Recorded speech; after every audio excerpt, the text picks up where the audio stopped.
Installez-vous, on va commencer dans quelques secondes.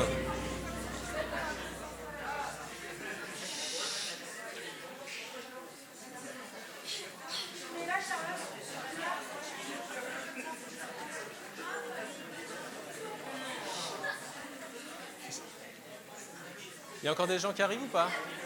Non? Bon, on va commencer alors. N'hésitez pas à vous installer, Sandra.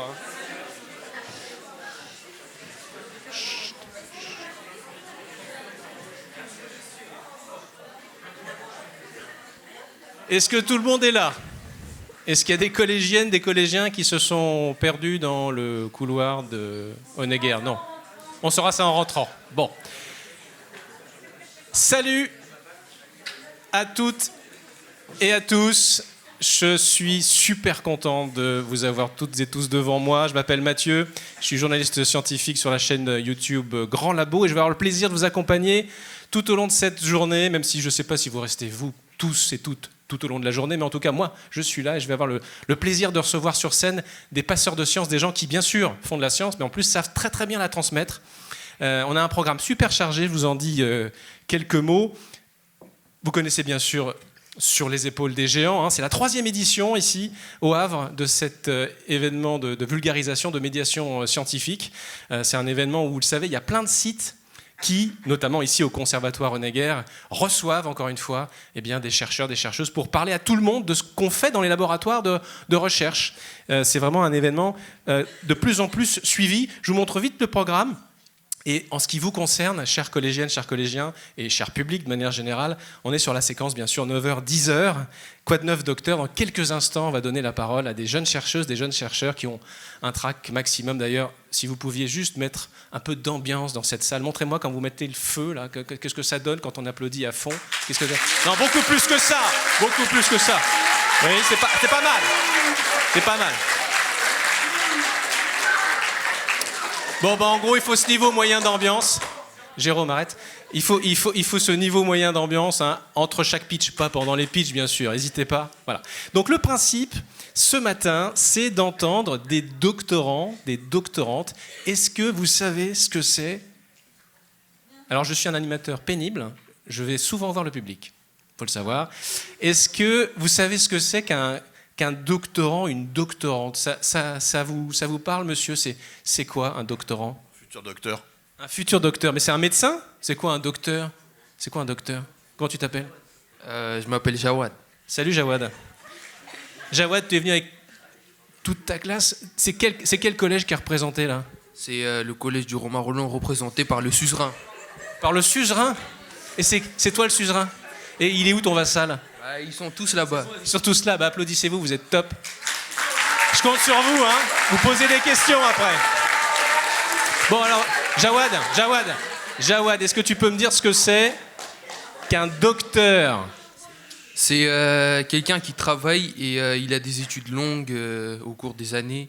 Et je crois on a besoin de 10 ans d'études, un truc comme ça. Mais est-ce que c'est 10 ans? Est-ce que c'est moins? Est-ce que c'est plus? On en parle tout à l'heure. Je garde ta question, mais c'est tout à fait ça. C'est quelqu'un qui fait des études assez longues dans un sujet assez approfondi. Bravo Jawad, ça s'applaudit, mesdames et messieurs. Vous êtes très forts. Alors, c'est pas Interville non plus, hein. Je dis Interville, ils n'ont pas la référence, cela dit. J'allais dire, c'est pas le jeu des 1000 €, mais ils n'ont pas non plus les références. Bon, laissez tomber. Bon, en tout cas, je suis vraiment super content de vous êtes toutes et tous là. On va passer une heure hyper agréable. Alors, pour celles et ceux qui resteraient, je crois qu'il n'y a pas que des collégiens, des collégiennes dans la salle. Vous avez ce matin notamment Roland Lehoux qui va parler d'invisibilité. C'est un astrophysicien du CEA de 10h15 à 11h15. Vous allez ensuite avoir des journalistes de Epsilon. Vous connaissez ce magazine Epsilon? C'est un magazine de science qui est sorti il y a 2 ou 3 ans maintenant, et qui tous les mois parle d'actualités scientifiques. Et il va y avoir 2 représentants de ce magazine qui vont parler du côté obscur de la physique, et puis cet après-midi aussi plein d'autres conférences. Voilà, je vous propose de passer à la première séquence de cette édition 2024 ici au Conservatoire Honegger, sur les épaules des géants. Et cette première séquence, ça s'appelle Quoi de neuf, Doc? Et on est avec Omar Amri, Maxence Lambard, Estelle Ribet et Sarah Lehir. Et je vais vous proposer de les faire venir là sur scène, les 4, rapidement pour que vous voyez à quoi ils ressemblent avant qu'ils montent individuellement. C'est une manière aussi pour vous de les encourager et de les saluer. Omar, Sarah, Estelle et Maxence. Voilà. Et je garde sur scène Sarah, les 3 autres, vous pouvez reprendre votre place. Sarah, j'ai fait ce que j'ai pu pour que tu sois dans les meilleures conditions pour commencer cette journée. J'espère que tu t'en es rendu compte. Alors, le format, c'est très simple. À peu près 10 minutes pour parler de sa recherche, de ce qu'elle fait dans son labo au jour le jour. Et puis ensuite, comme j'ai fait avec Jawad tout à l'heure, je reviendrai vers vous pour vous tendre un micro. Si vous avez des questions, soit sur ce qu'elle a dit, soit sur ce qu'elle fait mais qu'elle n'a pas pu raconter, c'est le moment, quoi. En gros, qu'est-ce que fait un thésard? Qu'est-ce que fait une thésarde? On ne doit pas dire thésard. Qu'est-ce que fait une doctorante ou un doctorant dans son labo? C'est quoi la vraie vie d'un jeune chercheur? C'est des questions que vous pourrez leur poser. Il y a peut-être des gens parmi vous qui veulent peut-être faire de la recherche plus tard. Profitez-en, hein. Ils sont là pour répondre à vos questions. Voilà, j'en dis pas plus. Quoi de neuf, Doc? Sarah? Bonjour à tous. Est-ce que je peux avoir le pointeur? Merci beaucoup. Bonjour à tous. J'ai une première question pour vous. Est-ce que certains d'entre vous ont déjà fait de la téléconsultation médicale? Non? Est-ce que certains d'entre vous ne savent pas du tout de quoi je parle quand je parle de téléconsultation médicale? Ok, parfait, on va en parler aujourd'hui. Bonjour à tous, donc, je m'appelle Sarah Lehir, je suis doctorante en géographie au sein du laboratoire ID dans l'université Le Havre-Normandie, donc juste derrière en fait. J'ai une deuxième question pour vous. Qui adore la géographie? Ok, c'est pas mal, ça va.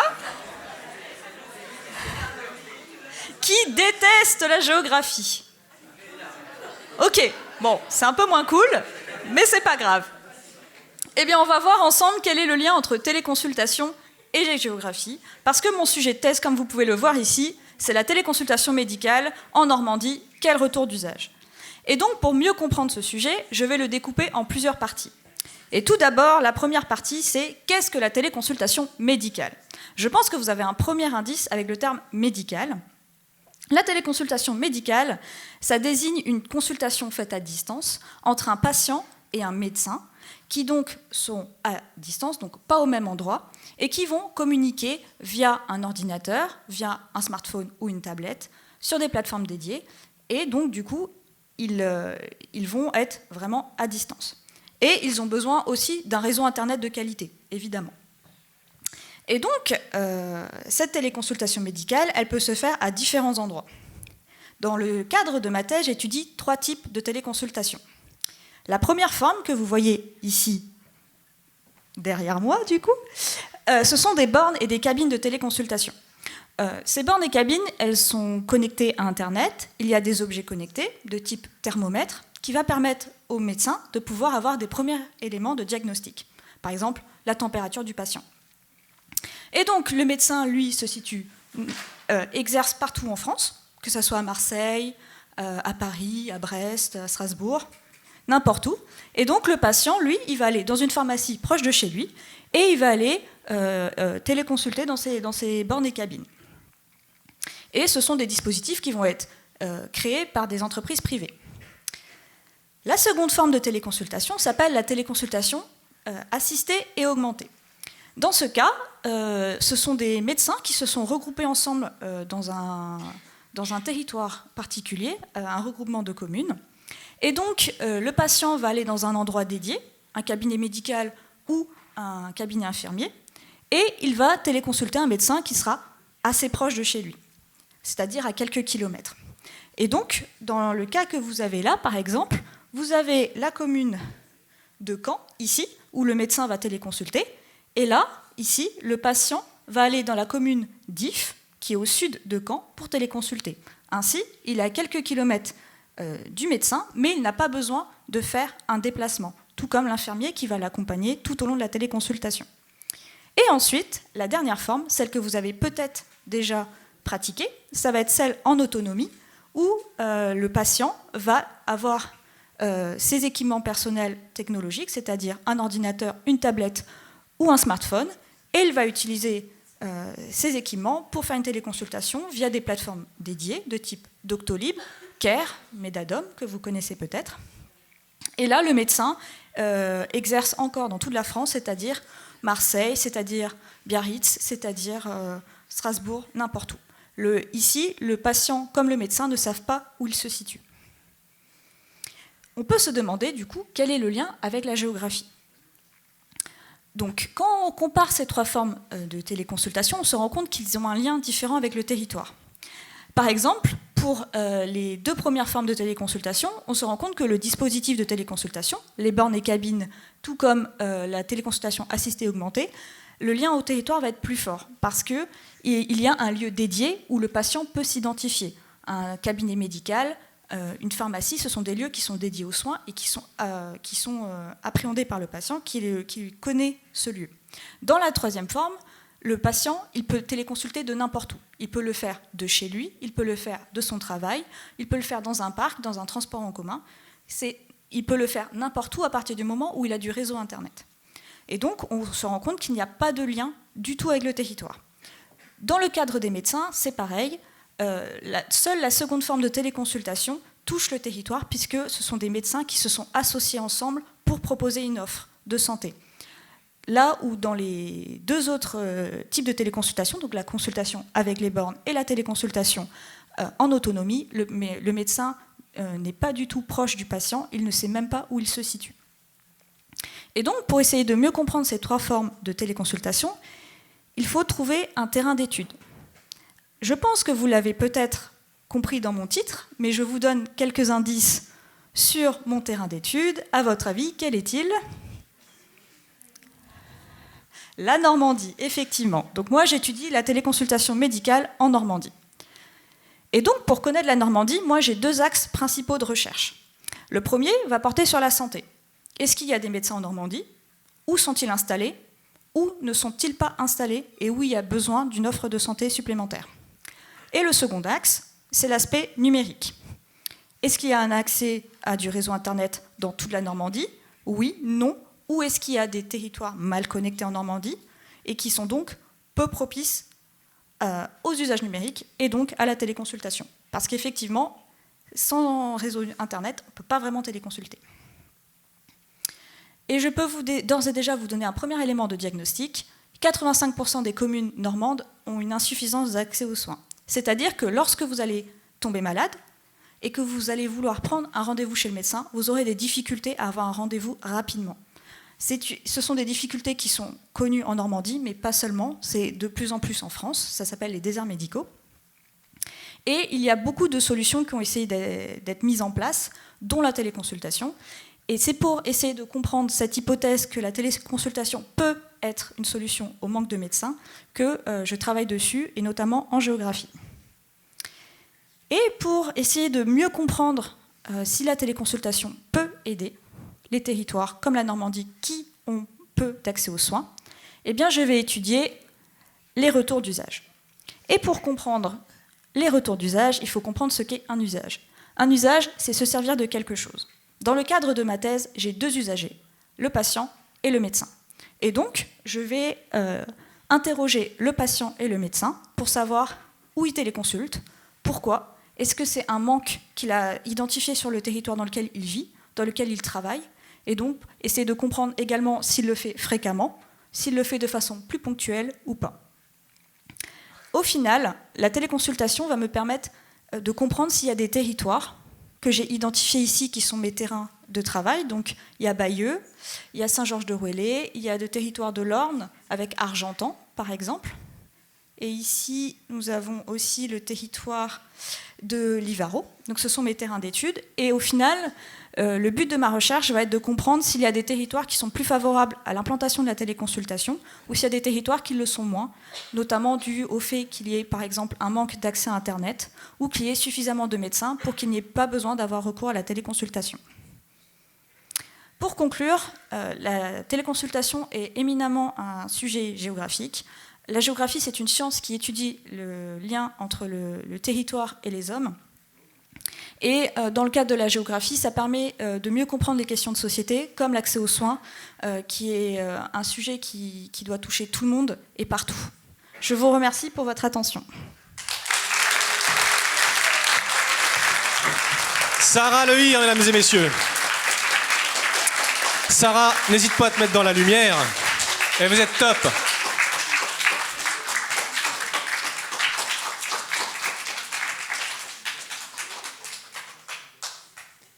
Je vous remercie. Alors, Sarah, tu as un micro ?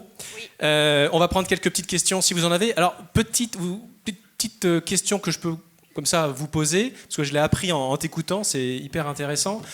D'après vous, moi je ne le savais pas, ça a été expliqué par Sarah, combien de communes normandes sont en situation d'insuffisance de soins ? C'est le terme que tu as utilisé, insuffisance de soins ? Tout à fait. Est-ce que c'est 50% ?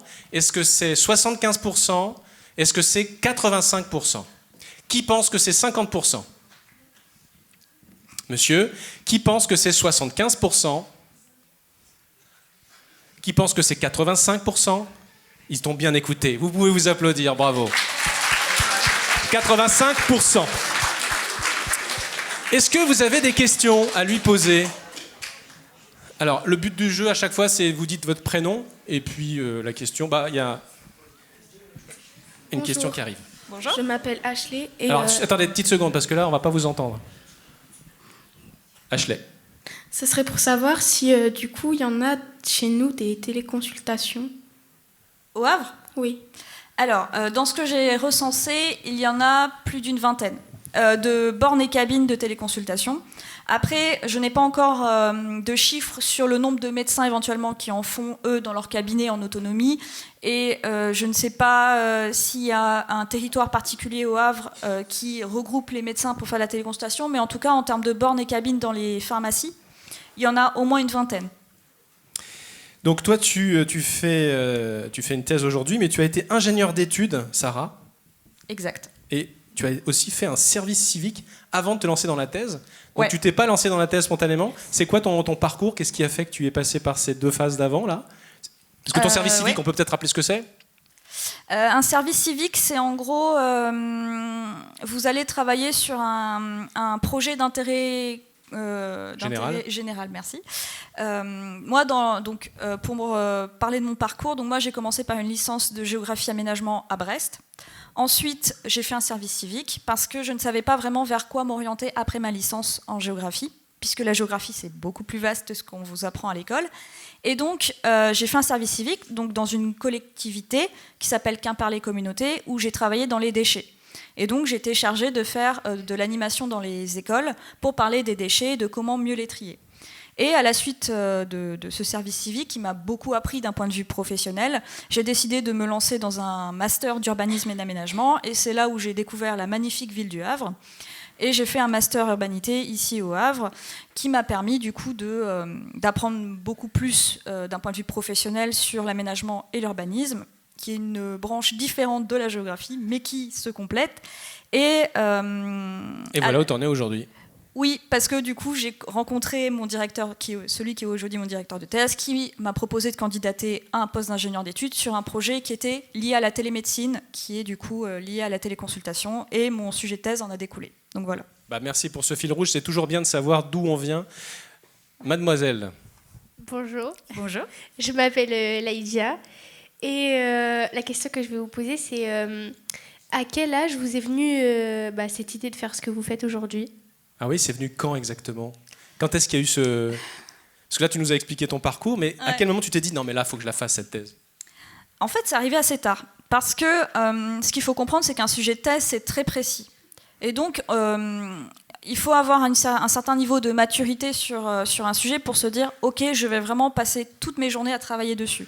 Et en fait, c'est quand je suis devenue ingénieure d'études sur le projet qui s'appelle EDTEN, donc Enjeux du développement de la télémédecine en Normandie, où en fait, au fur et à mesure de mes recherches, je me suis rendu compte qu'il y avait quelque chose à faire sur la téléconsultation, que c'était vraiment quelque chose qui était vraiment... un sujet de société, quoi. Un sujet hyper prégnant. Tout ça, parce que vous êtes toutes et tous en bonne santé pour la plupart, j'imagine, je vous le souhaite en tout cas, mais c'est vrai que la question de la santé publique, du vieillissement de la population et donc de l'accès aux soins va devenir de plus en plus importante dans les prochaines années. Tout à fait, surtout que le projet a commencé après le Covid. Il a été écrit avant le Covid, mais il a été réalisé après. Donc forcément, la téléconsultation devenait de plus en plus importante dans les usages, et donc il y avait quelque chose à étudier là-dessus. Donc c'est venu très tard dans mon parcours.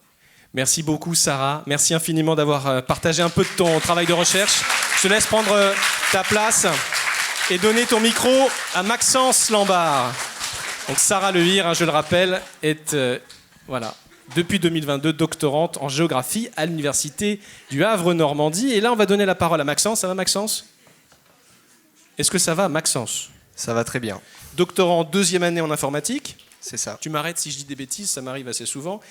Tu as réalisé l'ensemble de ton parcours académique à l'université du Havre Normandie. Et dans le cadre de ta thèse, tu travailles notamment, tu contribues à Smart Logilab. C'est ça. Alors qu'est-ce que c'est Smart Logilab? Tu vas nous en parler. C'est un laboratoire, mais j'en dis pas plus. Tu as une petite dizaine de minutes et puis ensuite on te tendra le micro. On vous tendra le micro pour que vous puissiez poser des questions, toutes celles que vous souhaitez à Maxence. Très bien. On t'écoute, Maxence. Donc bonjour à tous. Donc comme vous l'avez entendu, je suis Maxence Lambard, doctorant en informatique, et aujourd'hui je vais essayer de vous parler de mon sujet de thèse sans vous prendre la tête. Donc j'ai pas toujours voulu être doctorant. Par contre, j'ai toujours eu une passion, l'informatique, et j'adore creuser les sujets qui m'intéressent. Et donc c'est pour ça que je fais une thèse. Est-ce que vous vous êtes déjà demandé comment est-ce qu'on pouvait faire en sorte qu'un pacte entre plusieurs personnes pouvait faire en sorte qu'il soit respecté, et les règles qui y sont inscrites aussi? Eh bien moi oui, et il existe une solution, le Smart Legal Contract. Alors dans Smart Legal Contract, il y a 3 mots. Le premier est assez facile à traduire, contract, contrat. Pour vous, legal, qu'est-ce que ça veut dire en français? C'est ça, légal, légalité. Pour vous, que veut dire smart? Eh bien, c'est raté. Ici, c'est automatisation. En fait, intelligent, c'est correct, mais ici, on va plus l'entendre comme automatisation. Donc, si on traduit mot pour mot Smart Legal Contract, ça donne contrat légal automatisé. La communauté dans laquelle je suis n'utilise pas vraiment le terme français, mais plus le terme anglais. Donc, Smart Legal Contract. Donc dans Smart Legal Contract, il y a contract. Donc commençons par expliquer ce que c'est un contrat. Donc un contrat, c'est un ensemble de règles qui sont conclues par des personnes et qui doivent les respecter. Donc il en existe 2 formes. La première, la forme orale. Donc quand vous achetez une baguette de pain à la boulangerie. Et une autre, la forme écrite. Donc c'est celle-ci qu'on va s'intéresser. Donc c'est par exemple quand vous achetez une maison. Vous écrivez un contrat. Donc, le Smart Legal Contract, c'est quoi? Eh bien, rapidement, un Smart Legal Contract, c'est on prend un contrat écrit qu'on va venir transformer sous forme numérique, donc un programme informatique. Et donc, ça a plusieurs intérêts. Le premier, c'est celui de l'automatisation. Donc, au lieu de vérifier les règles à la main par un humain, eh ben, ce sera une machine qui va venir le faire. On peut aussi le faire avec un humain, mais on va préconiser la machine. Le deuxième intérêt, c'est celui de la sécurité. Donc, on va venir. Une personne qui n'est pas dans le contrat ne pourra pas faire n'importe quoi dans le contrat. Tout est vraiment codifié. Et finalement, la confiance, car j'ai plus besoin de faire confiance uniquement à l'humain, mais je peux aussi faire confiance à la machine. Car par exemple, je dois envoyer de l'argent à quelqu'un. Et avec le Smart Legal Contract, j'ai la certitude que j'ai bien envoyé cet argent. Donc, on ne va pas s'arrêter là, on va essayer de faire un petit exemple. Donc, imaginons qu'avec mon meilleur ami qui habite à Paris, nous souhaitons échanger des cartes Pokémon. Donc, nous décidons d'écrire un contrat qui est composé des 3 règles suivantes. Donc, lorsque je lui envoie 10 €, il doit m'envoyer les 10 cartes. La deuxième, lorsqu'il m'a envoyé les cartes, je dois les recevoir avant les prochaines vacances. Et la dernière, nos parents peuvent intervenir à n'importe quel moment. Donc, ce qu'on va finir par faire, c'est on va prendre ce contrat écrit, on va le transformer en programme informatique, donc en Smart Legal Contract. Et finalement, donc moi, c'est ici que j'interviens. J'imagine un système dans ma thèse, c'est ici que j'interviens et que j'imagine un système qui permet de transformer ce contrat écrit en Smart Legal Contract, donc en programme informatique.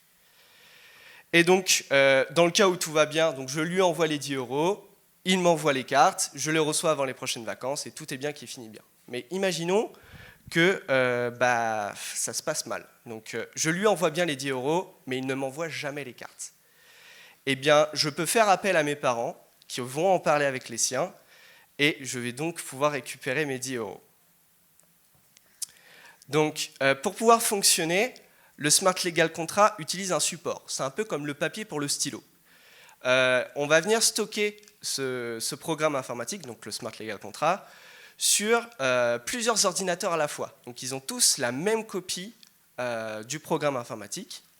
Et donc, si nous reprenons l'exemple précédent, lorsque je vais envoyer les 10 euros, je vais exécuter un programme informatique, je vais utiliser un programme informatique qui va venir faire appel à toute la blockchain, donc mon ensemble d'ordinateurs, pour pouvoir valider le fait que j'ai bien envoyé les 10 euros ou non.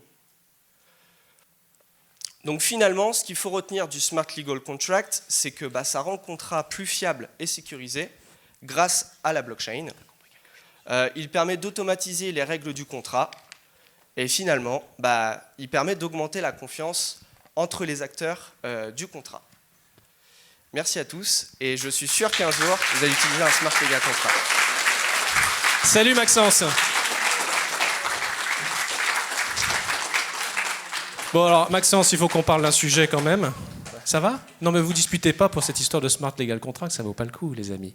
Qu'est-ce que c'est que ce copain à qui t'envoie des cartes Pokémon et qui t'envoie pas les 10 euros ou le contraire là? C'est pas des copains ça? C'est plus un copain. C'est plus un pote, hein? Ça va pas du tout cette affaire. Des cartes Pokémon en plus, ils savent pas ce que c'est. Si vous savez ce que... Oh en fait, mais oui. Bien, alors... Est-ce que vous avez des questions pour Maxence? Non? Celui qui a dit non, est-ce que tu peux lever la main, s'il te plaît? Puisque je vais te tendre le micro, du coup. Ah, que de la gueule, en fait. Chère demoiselle, c'est toi qui voulais prendre la parole? T'as levé la main? Tiens, voilà un micro. Oh, bah oui, alors sinon, peut-être qu'on peut vous en donner un.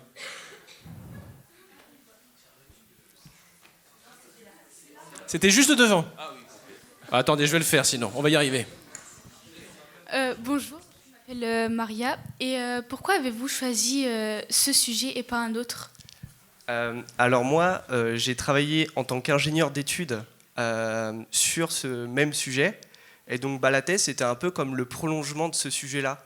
Et donc vu que c'était intéressant, c'était assez intéressant de travailler dessus, et on m'a proposé de continuer sur ce sujet pour faire une thèse. Et là, t'es en quelle année de thèse? Je suis en deuxième année. Il y a, je crois, dans la salle, ton encadrant, oui. Ou tes encadrants. Il est où? Il est juste là. Il est juste là. Voilà, il est juste là. Salut! Alors, ça marche comment, une thèse? Ça marche comment, une thèse? Comment vous l'encadrez? Qu'est-ce qu'il faut faire, en fait, pour mettre Maxence sur les rails?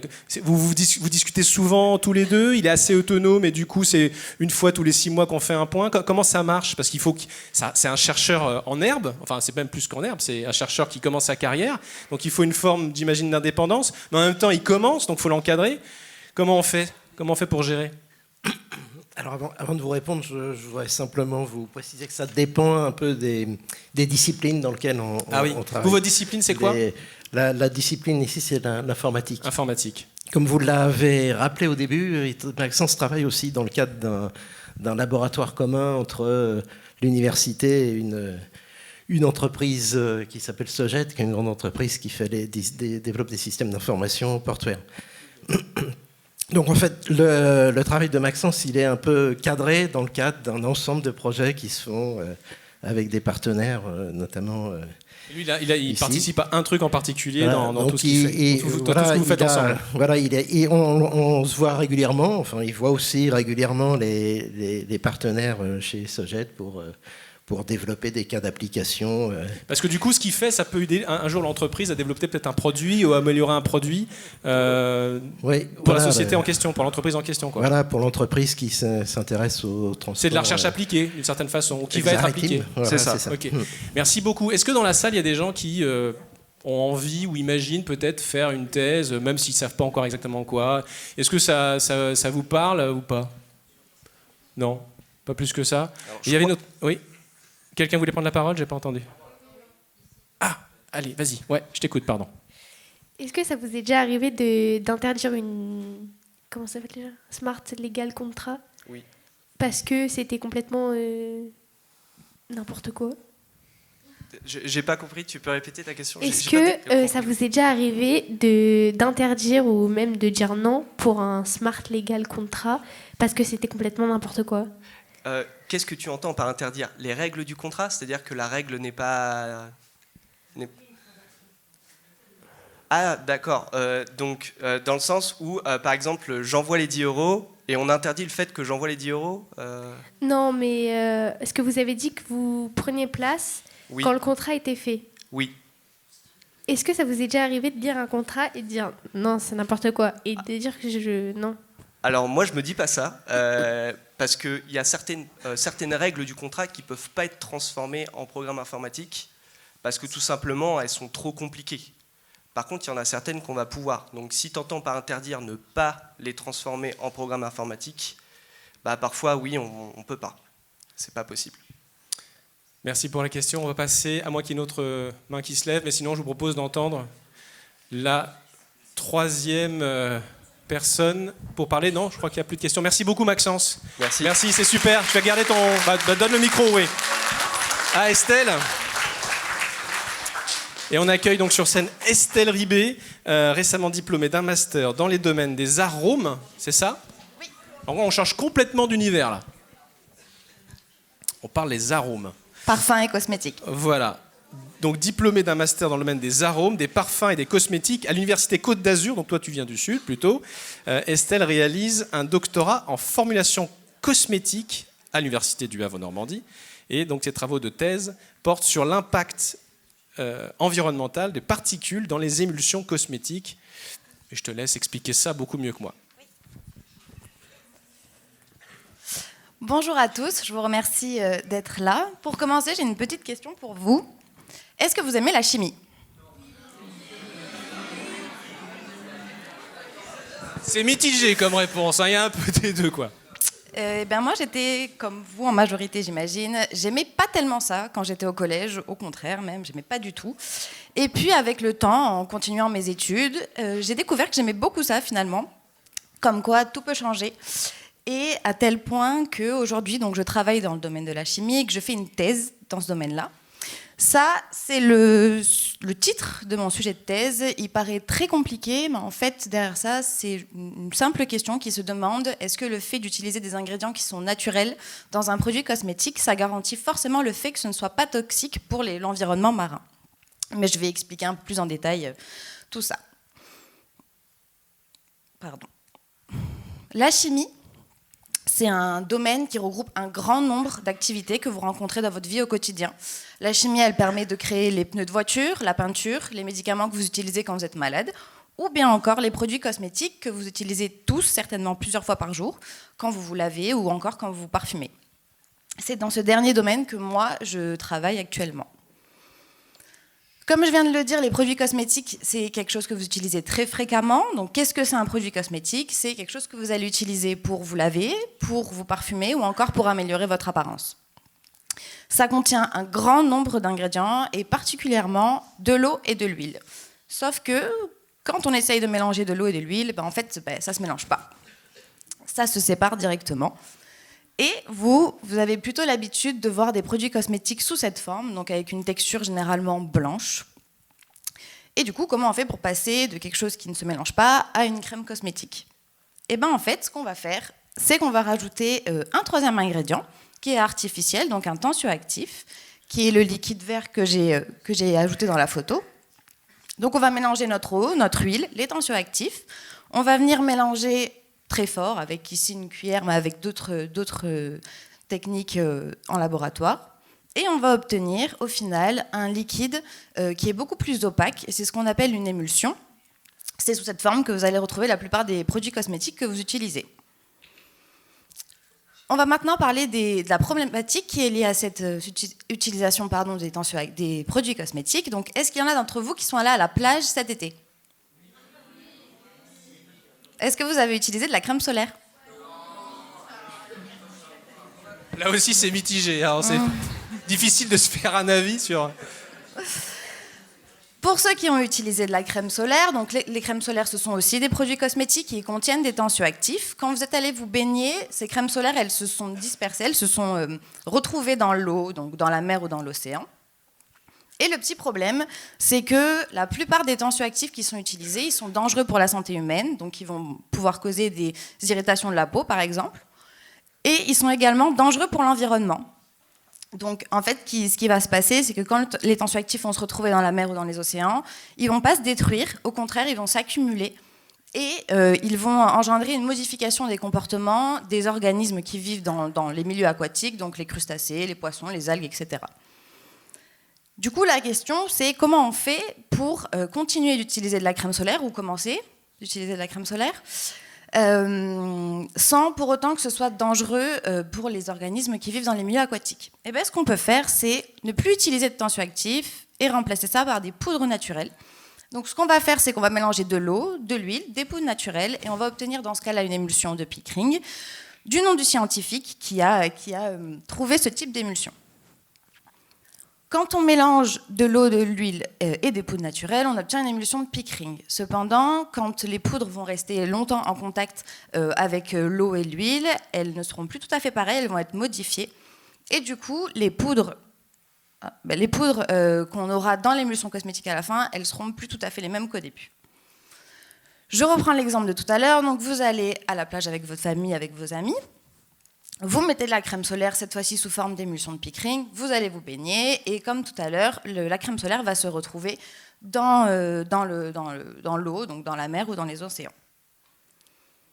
Et donc les questions qu'on se pose, c'est est-ce que la modification, donc le remplacement des tensioactifs par les poudres naturelles engendre également des problèmes sur la santé humaine, est-ce que ça provoque aussi des irritations, et est-ce que c'est dangereux pour l'environnement ou pas? Et donc moi, dans le cadre de ma thèse, je travaille sur l'aspect environnemental, donc savoir si les émulsions de Pickering sont dangereuses pour l'environnement. Comment on fait maintenant pour répondre à cette question et pour déterminer si ces poudres sont toxiques ou pas? Ce qu'on va faire, c'est qu'on va diviser notre étude en 4 étapes. La première, ça va être de casser l'émulsion de Pickering pour obtenir d'un côté l'huile et de l'autre côté l'eau et les poudres. Pour ça, on va utiliser plein de techniques au laboratoire. Donc on va pouvoir chauffer, on va pouvoir mélanger très fort, on va pouvoir ajouter également d'autres ingrédients pour réussir à séparer l'huile de l'eau et des poudres. Une fois qu'on a récupéré notre eau et nos poudres, on va venir essayer de récupérer nos poudres en filtrant ou bien encore en faisant évaporer l'eau pour récupérer que les poudres au final. Tout à l'heure, je vous disais que le fait que les poudres soient en contact avec l'eau et l'huile, ça peut modifier les poudres, donc qu'elles soient différentes. On va venir regarder si elles ont été modifiées et comment elles ont été modifiées. Donc on va utiliser plein de techniques qu'on a au laboratoire, donc notamment un microscope qui est très puissant pour aller voir de très près les poudres, si elles sont différentes ou pas, par exemple si leur forme ou si leur taille est différente. Et on va aller regarder d'autres aspects, l'empreinte digitale de chaque poudre, avec plein de techniques différentes. Et enfin, la dernière partie, c'est de voir si ces poudres, elles sont toxiques sur l'environnement ou pas. Et donc, pour ça, on va utiliser des aquariums dans lesquels on va mettre de l'eau de mer, donc de l'eau de la mer du Havre ou de la mer Méditerranée. Et on va ajouter aussi des organismes, donc par exemple des crustacés. L'objectif, ça va être donc de rajouter les poudres dans cet aquarium qui contient des organismes et de voir si ça impacte les crustacés qui sont à l'intérieur, donc si par exemple ils sont plus fatigués. Ça va être réalisé dans des conditions qui respectent ces organismes, bien évidemment, et on ne va pas les empoisonner, on va seulement ajouter un petit peu de poudre pour voir si ça les impacte ou pas. Une fois qu'on a fait ça avec les poudres, on va faire ça aussi avec les émulsions de Pickering. Pour finir, pour récapituler, donc on a des émulsions de Pickering, j'essaye de déterminer la toxicité de ces émulsions sur l'environnement marin. Pour ça, j'ai divisé mon sujet de thèse en 4 étapes. La première qui est de casser l'émulsion pour séparer l'huile de l'eau et des poudres. La seconde qui est de récupérer les poudres pour voir si ensuite elles ont été modifiées en les analysant. Et enfin, je vais les insérer dans un aquarium pour voir si ça a un impact sur les organismes qui y vivent. Et je vous remercie de votre attention. Et nous aussi, Estelle, on te remercie beaucoup. Parce que je ne l'ai pas dit, mais vous vous en doutez, préparer tout ça, c'est un travail de dingue. C'est vrai que c'est beaucoup. D'ailleurs, il faut combien de temps pour ne serait-ce que faire le diaporama là, ça a pris combien de temps, Estelle? Une après-midi, mais après, nos directeurs un peu plus, ils ont des quand même, modifications, donc ouais. après on change. Et comment vous vous êtes préparés d'ailleurs, les jeunes chercheuses, les jeunes chercheurs là, à cette édition sur les épaules des géants? Comment vous êtes préparé pour faire ces pitchs-là ? Déjà, on a eu une formation avec quelqu'un qui travaille dans la médiation scientifique. Donc on a eu une formation de 2 jours. Et ensuite, on a eu plusieurs répétitions, donc avec cette personne qui nous a formés et également avec nous ici même. Ouais, vous avez répété là, vous êtes écoutés les uns les autres ? Oui. Bon. Est-ce que vous avez des questions à poser à Estelle, qui est en 2e année Oui, de 2e thèse ? année de thèse. Je ne vous vois pas à cause de la lumière, donc levez bien la main si... N'hésite pas à donner ton prénom et puis pose ta question, tel qu'elle vient. Je m'appelle Saliou et je demandais pourquoi on met de la crème solaire pour que ça perde dans l'eau. Ça sert à rien. Eh ben, elle est super bonne ta question. Oui, elle est très bien ta question.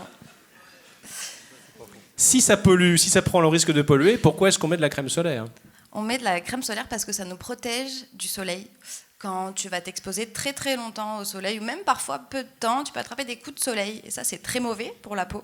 Dans certains cas très graves, ça peut engendrer des cancers même de la peau. Donc c'est très important de protéger sa peau quand tu vas au soleil. Il y a une autre question, je crois. Ouais, vas-y, on va te donner le micro. Ah pardon, madame, je vous avais pas vu. J'avais une question. Oui. Quand vous parlez de poudre, oui. Est-ce que vous avez un exemple concret c'est quoi comme poudre ? Alors, on peut avoir plusieurs cas. On peut utiliser des argiles, par exemple, ou encore de l'amidon.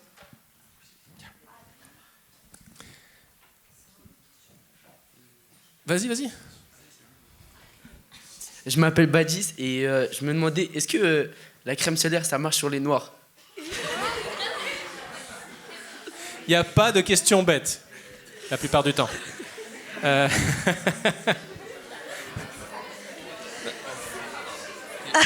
Vas-y, réponds. Oui, bien sûr. Bien sûr, le soleil, il est dangereux pour tout le monde. Donc oui, tout le monde devrait mettre de la crème solaire, c'est très important. Et juste ici. Bonjour, je m'appelle Maëlys et je me demandais si vous avez réussi à déterminer si c'était dangereux pour les animaux, la poudre et l'environnement, du coup. C'est la meilleure question de la journée. Est-ce que finalement, tu as réussi à trouver que c'était dans un sens ou dans l'autre, positif ou négatif ? Une thèse, ça dure 3 ans. Donc ça se fait par étapes. Là, j'en suis donc au début de ma thèse, je suis au début de ma 2e année. Donc pour l'instant, j'ai formulé des émulsions de picrine. Et je vais passer donc à la première étape que je vous ai présentée, qui est de casser les émulsions de picrine. L'étude sur les organismes, ça arrivera plutôt sur la fin de ma thèse. Donc c'est vraiment un projet qui se suit sur 3 ans. Et tu peux pas trop te prononcer maintenant. Je peux pas me prononcer. Ça serait pas très scientifique de dire déjà, oh, c'est bon, allez hop. Affaire suivante. Bon, ça s'appelle la précaution, la prudence. On va donner la parole à Omar dans quelques instants, mais je vois que les mains se lèvent. D'ailleurs, la crème solaire, ça... Oui, allez-y. Et s'il y en a au fond, franchement, on vous balance un micro pareil. N'hésitez pas. Ça serait pour savoir si du coup les tubes dans les magasins, c'est fabriqué pareil. Les quoi ? Les tubes de crème solaire dans les magasins. Alors, les tubes de crème solaire que tu as dans les magasins, c'est ce que j'ai montré au tout début. Avec des tensioactifs qui sont artificiels. Les émulsions de picrine que j'ai présentées là, c'est pas quelque chose que vous allez forcément retrouver sur le commerce. En général, c'est plus avec des tensioactifs. Oui. Je m'appelle Léa. Est-ce que c'est vous qui avez eu l'idée de l'aquarium pour mettre des poudres ? Est-ce que c'est un protocole habituel ? Très bonne question. C'est un protocole habituel. C'est quelque chose qui est très utilisé dans les études écotoxicologiques, donc l'impact sur l'environnement. On ne peut pas aller tester dans la mer directement. Donc, on crée notre propre environnement marin dans un aquarium, du coup. Merci. Ah ouais, vas-y, pardon. Tiens, il y a un micro qui arrive. Ça sera la dernière question, parce qu'après, il faut qu'on écoute... Omar qui va nous parler d'un tout à fait différent sujet. Je m'appelle Hugo et j'ai une question pour la crème solaire. Quand on est dans l'eau, ça la dissout, mais est-ce que les poissons et les crustacés ils meurent ou est-ce que... Enfin, je sais pas comment expliquer. C'est quoi l'impact ? On a compris ta question, Hugo. Merci Hugo pour ta question.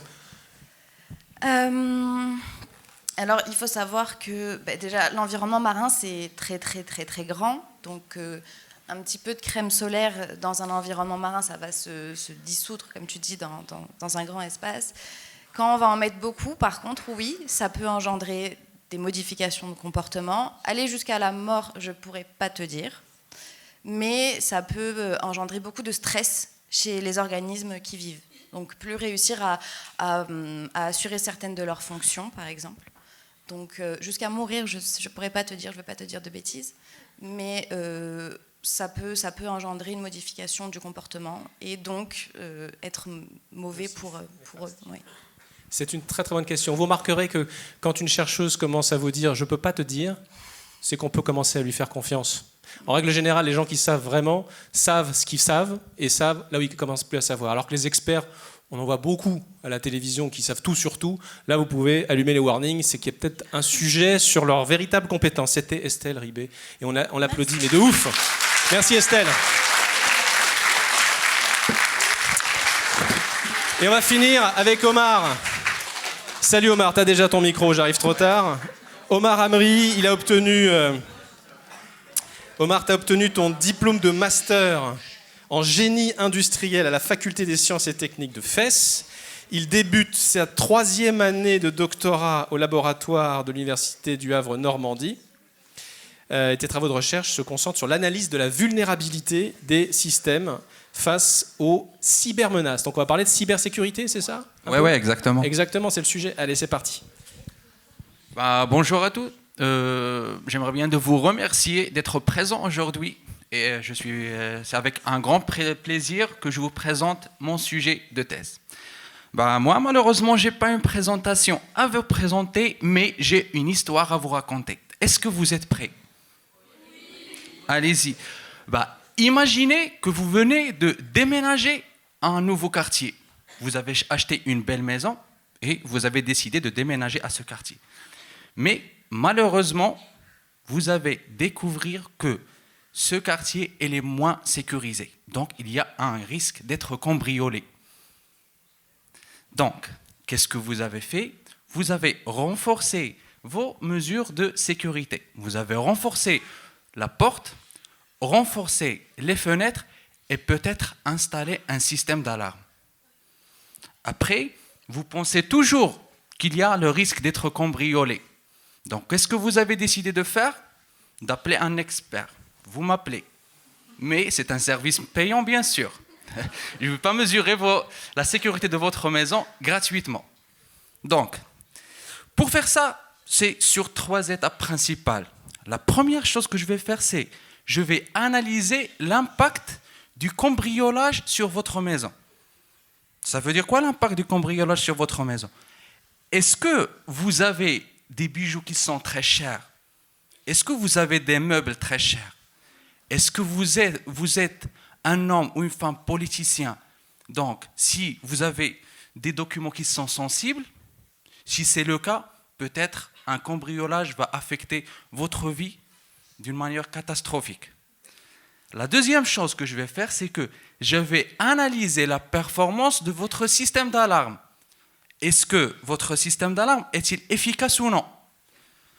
Ça veut dire quoi efficace ? C'est que, est-ce que lorsqu'un cambrioleur va rentrer dans votre maison, est-ce qu'il va générer une alarme ou non ? Ou il peut peut-être générer une alarme, c'est que lorsqu'un membre de votre famille, il rentre dans votre maison, c'est-à-dire que votre système de détection, il est défectueux. En plus, je veux mesurer le retard de détection. C'est-à-dire, peut-être qu'un cambrioleur, il rentre dans votre maison, il fait ce qu'il fait et il sort, et l'alarme se génère. Donc, il y a un retard de l'alarme. La troisième chose que je vais faire, c'est je vais analyser les types de cambriolage qui peuvent être dans votre quartier. C'est-à-dire, est-ce que si vous êtes un homme politicien, donc les types de cambriolage, peut-être c'est de voler vos documents qui sont confidentiels. La deuxième type, c'est est-ce que les cambrioleurs ils sont intéressés à détruire votre maison ou peut-être ils sont intéressés à voler vos bijoux et vos meubles. Donc, pourquoi je vous raconte cette histoire ? Parce que c'est exactement ce que je fais. C'est pas du cambriolage, mais c'est exactement ce que je fais, mais sur le système informatique. C'est-à-dire, j'analyse la vulnérabilité des systèmes informatiques contre le cambriolage. Et le cambriolage dans les systèmes informatiques sont les cyberattaques. Et le cambrioleur d'un système informatique s'appelle un attaquant. Donc pour moi, pour analyser la fragilité de systèmes informatiques contre les cyberattaques, j'utilise 3 choses principales. Première chose, c'est j'analyse l'impact de l'attaque sur ton système, c'est-à-dire est-ce que une attaque sur votre système va engendrer des conséquences majeures sur le système. J'analyse quels sont les types d'attaques qui peuvent être sur ton système. Est-ce que c'est de l'espionnage? Est-ce que c'est du vol des données? Est-ce que c'est engendrer des choses catastrophiques? C'est juste arrêter le fonctionnement du système.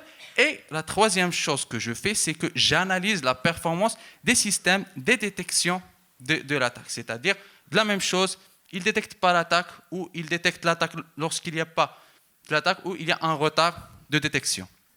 Donc moi, dans mon sujet de thèse, je fais cette analyse, mais sur les systèmes informatiques dans le domaine maritime.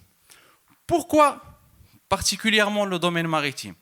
Première chose, c'est parce qu'on est sur la ville du Havre, et la ville du Havre, c'est une ville portuaire. Et le port du Havre, on sait que c'est le 2e plus grand port au niveau national. La deuxième chose, c'est que les systèmes informatiques dans les navires, ils sont vraiment trop vieux. Et les attaques, ils sont vraiment sophistiquées. Pourquoi? Parce que lorsqu'on fabrique un navire, on fabrique ce navire pour un très long terme. Et les systèmes informatiques dans les navires, ils sont très grands. Donc le fait de les changer ou de les mettre à jour, ça coûte vraiment très cher. En plus, pour mettre à jour un système informatique d'un navire, on doit mettre ce navire en pause. C'est-à-dire qu'elle ne doit pas fonctionner pour une longue durée. Pour cela, ça va nous engendrer une perte d'argent très massive. Et la troisième chose, c'est que les cyberattaques dans le domaine maritime peuvent engendrer des conséquences catastrophiques. Par exemple, je vous donne 2 types d'attaques qui peuvent arriver pour un système maritime. Dans un navire, il y a un écran. Sur cet écran, il y a une map. Sur cette map, qu'est-ce que vous voyez? Vous voyez votre localisation et vous voyez les navires qui sont juste à côté de vous. Première attaque qu'on peut avoir, c'est de falsifier la localisation. Donc, si votre localisation est fausse, vous êtes perdu dans la mer. La deuxième type d'attaque, c'est que vous avez des navires qui sont à côté de vous. Un attaquant peut cacher ces navires. Donc, il y aura un grand risque de collision parce que vous ne saviez pas est-ce qu'il y a des navires voisins ou non. Donc moi, c'est Omar Amri, je suis doctorant en 3e année au laboratoire Greya et c'est ça ce que je fais depuis 2 ans chaque jour. Merci de votre attention. Merci Omar.